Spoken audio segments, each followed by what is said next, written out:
अस्सलाम वालेकुम। अच्छा बच्चों, इस वीडियो में हम क्लास 11 की फिजिक्स के रावलपिंडी बोर्ड के 2017 के पेपर के जो एमसीक्यूज मैंने सॉल्व किए हैं आपके लिए और मेरी वेबसाइट पे अवेलेबल हैं, इन्हें हम क्विकली डिस्कस करेंगे। पहला एमसीक्यू जो है वो है 0.0023 should be written in scientific notation. Scientific notation पे लिखने के लिए ये जो पॉइंट है ना, इसको एक डिजिट के बाद लाना पड़ता है जो जीरो ना हो। तो पॉइंट यहाँ पर इस जगह पर पॉइंट है, पॉइंट को एक जंप लगवाएंगे, दूसरी जंप लगवाएंगे, तीसरी जंप लगवाएंगे, पॉइंट को इधर इस जगह ले आएंगे, 2 और 3 के बीच में। तो जब ये 2.3 बन जाएगा, पॉइंट जो है ना 2 और 3 के बीच में आ जाएगा, तो हमने कितनी जंप्स लगवाई हैं? 1 2 3। हमारी जंप लगाने से ये जो नंबर है ये बड़ा हो गया है ना, तो पावर जो है ना 3 छोटी हो जाएगी। पहले यहाँ पावर थी नहीं, अब पावर 3 छोटी का मतलब है -3 पावर हो जाएगी। ठीक है, तो ये आंसर है। जब हम पीछे की तरफ जंप लगाते हैं तो पावर माइनस में होती है, आगे की तरफ जंप लगाते हैं तो पावर प्लस में होती है। तो ये हमारा ऑप्शन डी आंसर है। Direction of torque is given by. Direction of torque जो है वो होती है राइट हैंड रूल से, याद कर लें। Direction of torque right hand rule से मालूम करते हैं। A body is thrown vertically upward with initial velocity 9.8 metre पर second. It will attain the height of। अच्छा, अब ये जो है ना इनिशियल वेलोसिटी है ना, ये वाली ये है वी आई। ठीक है। अच्छा, अब और कुछ भी नहीं दिया हुआ मुझे, और वो कह रहा है it will attain the height. Height height का मतलब है मैंने एस मालूम करना है, वी आई मुझे दिया हुआ है, एस मालूम करना है। तो भाई हम कोई भी चीज ऊपर फेंकते हैं तो वो कहीं ना कहीं जाके रुकती है ना। तो अगर मैं कोई चीज ऊपर की तरफ मैंने फेंकी है तो वो कहीं ना कहीं जाके रुकेगी, जहां जाके वो रुकेगी वहां उसकी फाइनल वेलोसिटी क्या होगी? जीरो। ठीक है। तो ऊपर की तरफ जब भी कोई चीज जाती है उसकी एक्सेलरेशन होती है, लेकिन नेगेटिव में होती है। अब हमने क्या मालूम करना है? हमने एस मालूम करना है। फॉर्मूला लगाएंगे 2 AS is equal to VF² - VI²। ठीक है। फाइनल वेलोसिटी तो उसकी जीरो है। वी आई जो है ना हमें उसने बताई हुई है। अच्छा, ये 9.8 इनिशियल वेलोसिटी है। 9.8 की वेलोसिटी से उसने हमने हमने उसे फेंका। 2 ए जो है ना, ए की वैल्यू है -9.8 और एस। अच्छा, अब हम क्या करेंगे? ये 2 को इससे मल्टीप्लाई करेंगे तो आ जाएगा माइनस, और ये जो है ना 0.2 और 0.2 0.4 हटा देंगे 20 में से, तो 19.6 आ जाएगा। S is equal to zero का स्क्वायर जीरो हो गया, माइनस 9.8 के स्क्वायर को मैं लिख देता हूँ 9.8 मल्टीप्लाई बाय 9.8। अब हम क्या करेंगे? एस इज इक्वल टू, ये जो माइनस है इस माइनस से माइनस कट गया, 9.8 मल्टीप्लाई बाय 9.8। और नीचे ये जो लिखा है ना, आप इसको बेशक 2 मल्टीप्लाई बाय 9.8 भी लिख सकते हैं, लेकिन चलो हम ये लिख देते हैं 19.6। अच्छा, जब हम काटेंगे 9.8, 9.8 को इससे 2 से काटेंगे, फिर 2 1 जा 2, इसको 2 से काटेंगे, 2 4 जा 8, पॉइंट के साथ पॉइंट क्या गया? 1 गया, 2 9 जा 18, 2 4 जा 8, तो ये 4.9 आंसर आ रहा है। वैसे आप कैलकुलेटर से भी कर सकते हैं ये। तो बताने का मकसद क्या था? बताने का मकसद ये था कि आपके पास इस तरह के जब भी डाटा कोई आता है ना न्यूमेरिकल, तो ये वो क्या, इस न्यूमेरिकल में अपने डाटा बनाना है। इनिशियल वेलोसिटी उसने आपको दी हुई है वी आई, हाइट वो आपसे पूछ रहा है एस। कोई भी चीज ऊपर जाती है उसकी फाइनल वेलोसिटी क्या होती है? जीरो। और कोई भी चीज ऊपर फेंकते हैं तो उसकी जो एक्सेलरेशन है वो क्या होती है? जी की इक्वल होती है, -9.8 की इक्वल होती है। फॉर्मूला क्या लगाना है? 2 AS is equal to VF² - VI²। चलिए इसको और सादा करते हैं।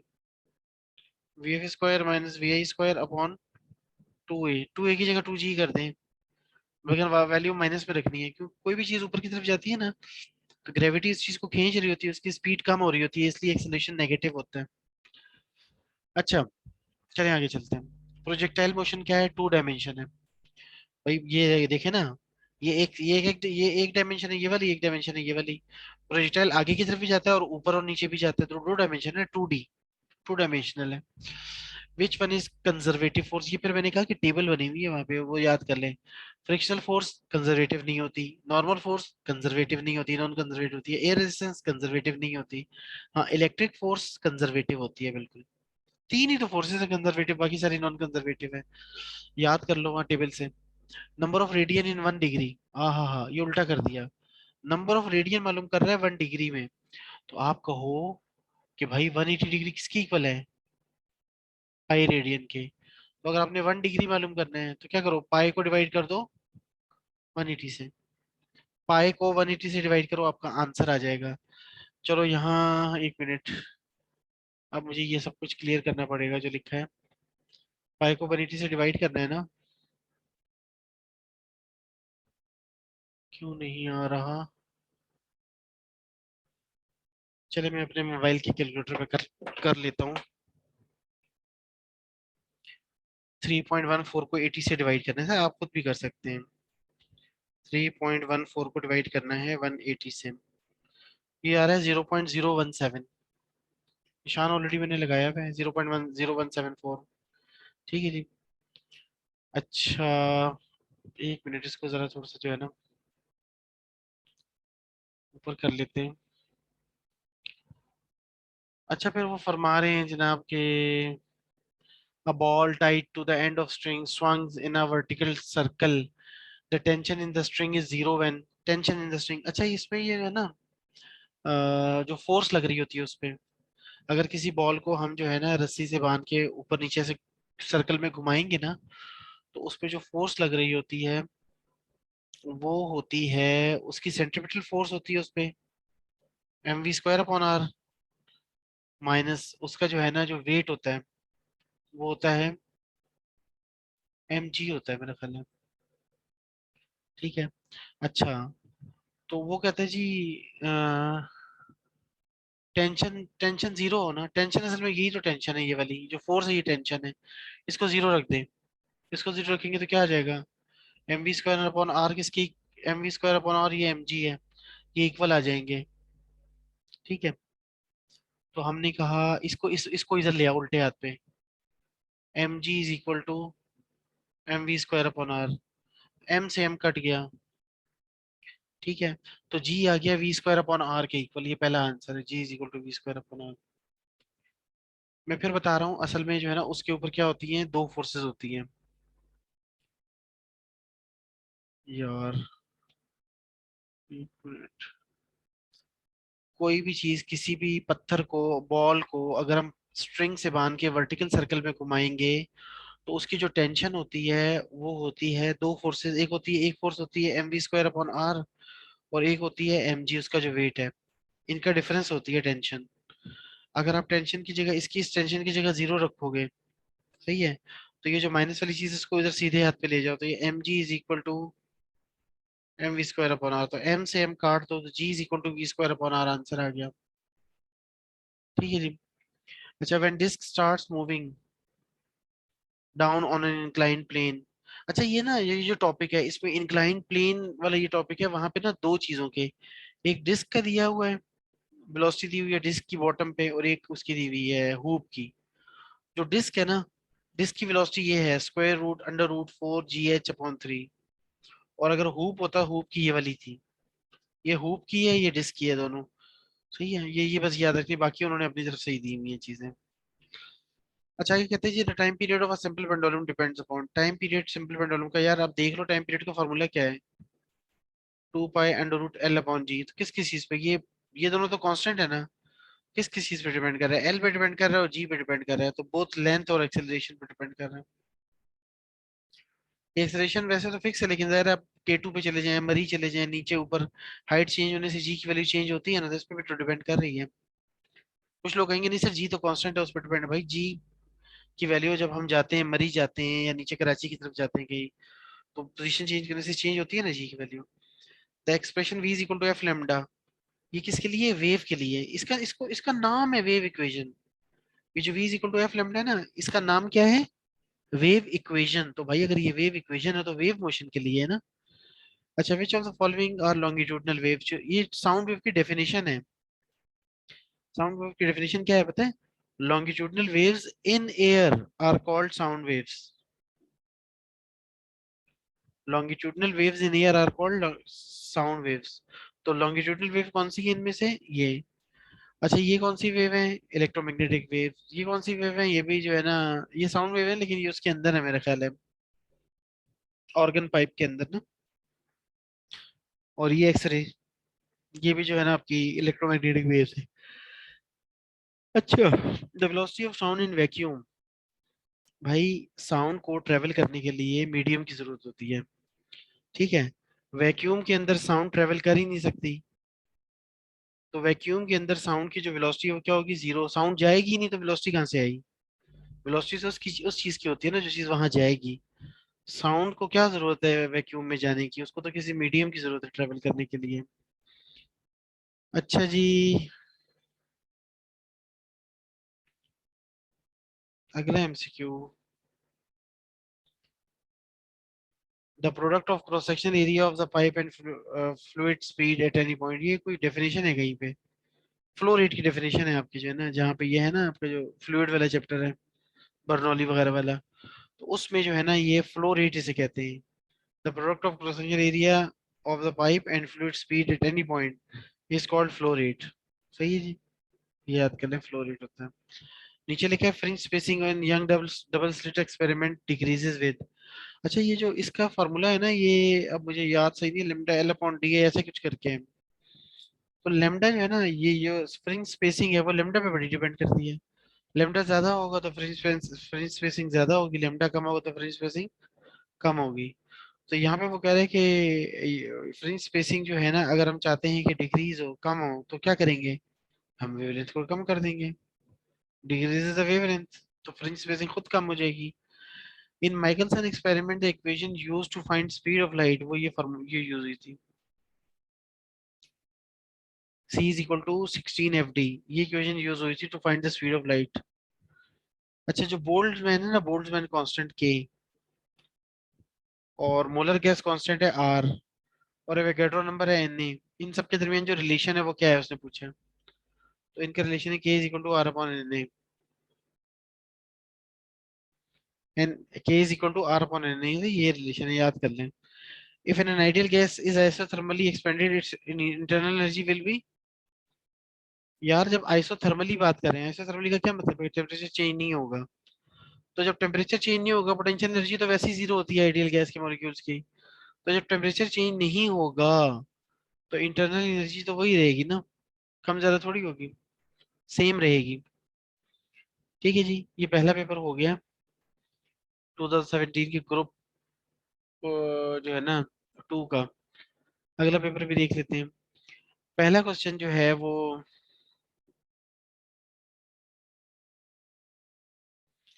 जीरो एरर ऑफ इंस्ट्रूमेंट क्या होता है, सिस्टमेटिक एरर होता है। वो भाई कोई हमारी गलती थोड़ी होती है। क्लासिफाइड एरर तो कोई चीज होती ही नहीं है, पर्सनल एरर का मतलब है बंदे का। यार अगर इंस्ट्रूमेंट में जीरो एरर आ रहा है तो उसमें मेरी क्या गलती है, पर्सनल एरर क्यों है, वो सिस्टम का एरर है ना।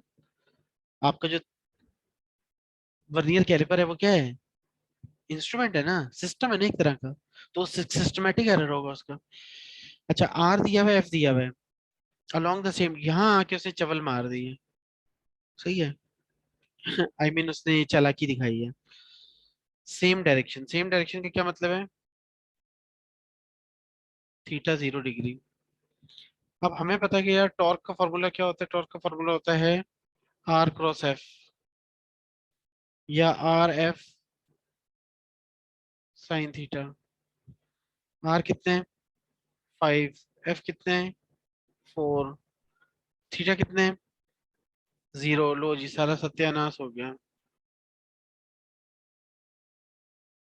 साइन 0 का आंसर 0 आ गया, तो ये 20 को 0 से मल्टीप्लाई करो क्या होगा, किसी भी चीज को 0 से मल्टीप्लाई करें वो 0 हो जाता है ना। ठीक है, तो इसका आंसर 0 क्यों आया, इसलिए कि उसने सेम डायरेक्शन कह दिया। भाई सेम डायरेक्शन टॉर्क में जो है ना, वो जो हम फोर्स अप्लाई करते हैं वो 90 डिग्री पे अप्लाई करते हैं, यहाँ सेम डायरेक्शन की जगह 90 डिग्री होना चाहिए था, परपेंडिकुलर होना चाहिए था। अच्छा distance covered by body time T starting from rest. अच्छा अगर body starting starting from rest का क्या मतलब है कि वी आई 0 है, डिस्टेंस कवर मालूम करना है। अच्छा डिस्टेंस कितना कवर किया है, S is equal to formula है V I T plus half A T square. V I की जगह 0 रख दो।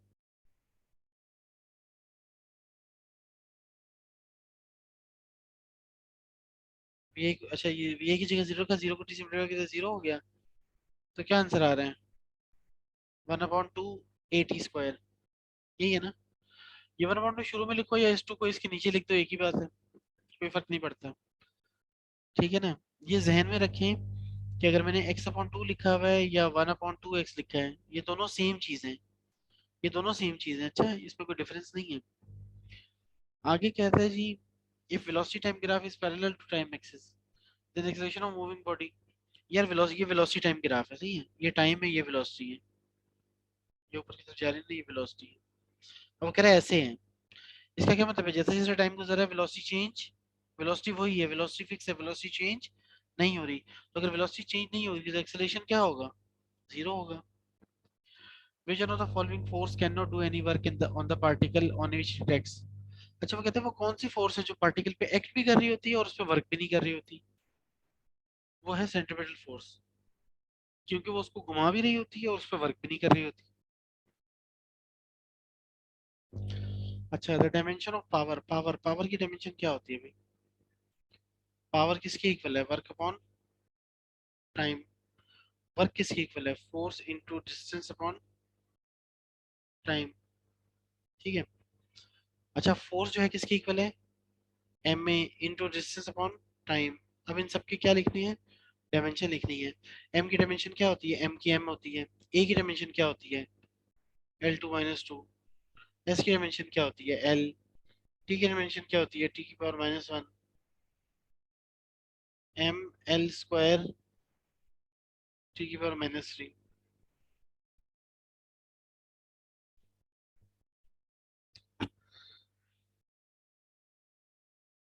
तो mL² T⁻⁻T मैंने लगाया है निशान, कहाँ गया,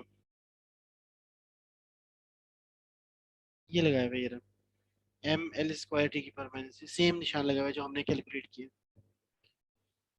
अच्छा जी, अगला क्वेश्चन है, when a body moves in a circle the angle between linear velocity and angular velocity W 90 degree होता है एंगल, परपेंडिकुलर होते हैं ना एक दूसरे के। एंगुलर वेलोसिटी और लीनियर वेलोसिटी एक दूसरे के क्या होते हैं, 90 डिग्री पे होते हैं, परपेंडिकुलर होते हैं, इसलिए 90 डिग्री का एंगल होता है। अच्छा, ऐसा unit of moment of inertia, देखिए मुझे मोमेंट ऑफ इनर्शिया का मुझे एक फार्मूला याद है, वो भी जो मैंने किया था, I = mr²। एम की यूनिट क्या थी, एम की यूनिट थी केजी, और आर स्क्वायर की यूनिट क्या थी, मीटर स्क्वायर, तो केजी मीटर स्क्वायर ये रही। ठीक है जी। 8 MCQ हो चुके हैं अल्लाह के फजल करम से। अब हम बस थोड़े से एमसीक्यूज रह गए हैं, ये पेपर भी हो जाएगा, इसके भी ये दो पेपर हो जाएंगे। फिर आगे जो है ना 2016 और 2015 के पेपर्स रहते हैं। अच्छा, the diver spins faster when moment of inertia becomes smaller. जब वो जो डाइवर जंप लगाते हैं ना, शुरू में उसकी बॉडी पूरी खुली हुई होती है, उसका जो मोमेंट ऑफ इनर्शिया होता है ना वो ज्यादा होता है। ठीक है। तो वो आहिस्ता वो उसकी स्पिनिंग कम होती है। वो खुद जानबूझ के जब जंप लगाता है तो वो ज्यादा होता है, उसकी जो है ना अपने पूरे जिस्म को फैलाया होता है। और फिर क्या करता है, जैसे ही ऊपर जाता है ना वो अपने जिस्म को एकदम सुकेड़ लेता है, जिस्म को सुकेड़ के करीब करीब कर लेता है चीजों को, जिस्म को। तो जब वो अपने आप को सुकेड़ लेगा तो जो मोमेंट ऑफ इनर्शिया है वो उसका कम हो जाएगा, और उसकी जनाब जो स्पिनिंग जो है ना वो फास्ट हो जाएगी, वो ज्यादा घूमेगा, ज्यादा कलबाजियां लगाता हुआ जाएगा। तो इसको याद कर लें कि diver spins faster when moment of inertia becomes smaller. फिर आगे है the pressure will be low when speed of fluid, ये भी याद करने वाली बात है कि फ्लूइड के अंदर जब प्रेशर लो होता है तो स्पीड हाई होती है। ठीक है। और इसका उल्टा भी कर लो, जब प्रेशर हाई होगा तो स्पीड लो होगी। The force responsible for the vibratory motion of simple pendulum, ये दोबारा आ गया, अभी आया था, पिछले पेपर में भी आया था ये। सिंपल पेंडुलम की कौन सी फोर्स है रिस्पॉन्सिबल है, mg sin theta. Velocity of sound vacuum में क्या होती है, जीरो होती है ना।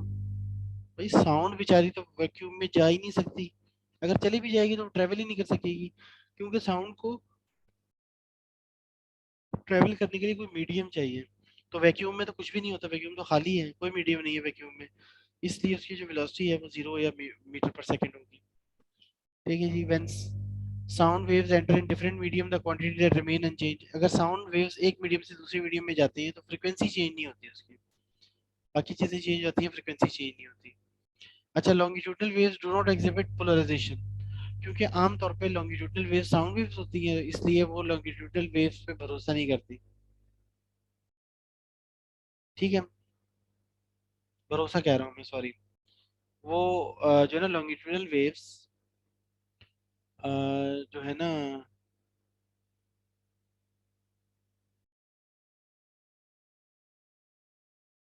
अच्छा ऊपर वाला था when sound waves enter in different medium the quantity remain unchange, तो फ्रीक्वेंसी आ गया ना। अच्छा, अब ये मैंने पता नहीं क्या कहा, longitudinal waves do not exhibit show, exhibit का मतलब होता है शो। तो लॉन्गिट्यूडनल वेव्स जो हैं वो पोलराइजेशन नहीं होती उनमें, ठीक है। इलेक्ट्रोमैग्नेटिक वेव्स में पोलराइजेशन होती है, लेकिन लॉन्गिट्यूडनल वेव्स में पोलराइजेशन नहीं होती, बाकी सब चीजें होती हैं लेकिन पोलराइजेशन नहीं होती। The light emitted from LED, light emitting diode, LED stands for light emitting diode, has wavelength, light emitting diode की जो वेवलेंथ है वो कितनी है, 1.3 माइक्रोमीटर है। याद कर ले इसको।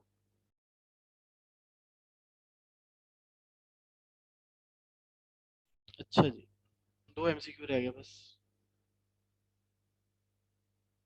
एंट्रोपी किस चीज की मेजर है, डिसऑर्डर ऑफ द सिस्टम की।